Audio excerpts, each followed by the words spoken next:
বন্ধুরা নমস্কার। আশা আছে আপনারা ভালো হবেন, ভালো আছেন। আজকে যে আমাদের টপিক হচ্ছে এটা হচ্ছে ঘামের মধ্যে দুর্গন্ধ। ঘামের মধ্যে জেনারেলি দুর্গন্ধ হয় এবং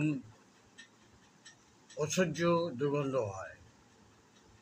আশেপাশে লোক বলতেই থাকে, কি তোমার ঘামে এত দুর্গন্ধ, কি তোমার ঘামে এত দুর্গন্ধ। তাহলে আমি আপনাকে জানাই যে হোমিওপ্যাথিতে ঘামের মধ্যে দুর্গন্ধ থাকলেও ওষুধ আছে এবং মাত্র 3টে ওষুধ আপনি খাবেন।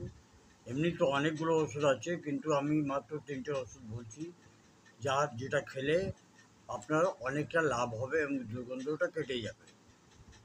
প্রথম যে ওষুধই হচ্ছে ওটা হচ্ছে সোরাইনাম। সোরাইনামের 200 প্রোটিন সি, 200 প্রোটিন সি।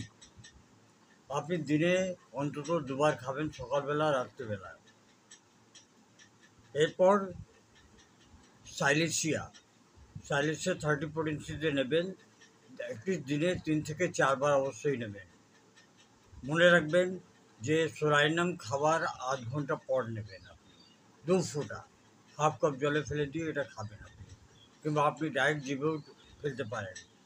আপনি যদি ধরুন খুব ব্যস্ত মানুষ, কোনো জায়গায় কাজ করেন, তাহলে এগুলো আপনার ব্যাগের মধ্যে রাখুন এবং নিয়ে আপনি দিনের বেলা 2 ফোঁটা করে দিনে 3 থেকে 4 বার আপনি দিন। এরপর যে ওষুধটি হচ্ছে ওটা হচ্ছে হাইড্রোকোটাইল। হাইড্রোকোটাইলটাকেও 30 প্রোটিন সিতে আপনি নিন, আর এটাকে 2 ফোঁটা জিভের মধ্যে ফেলে দিন। মনে রাখবেন সাইলেসিয়ার খাবার আধ ঘন্টা পর।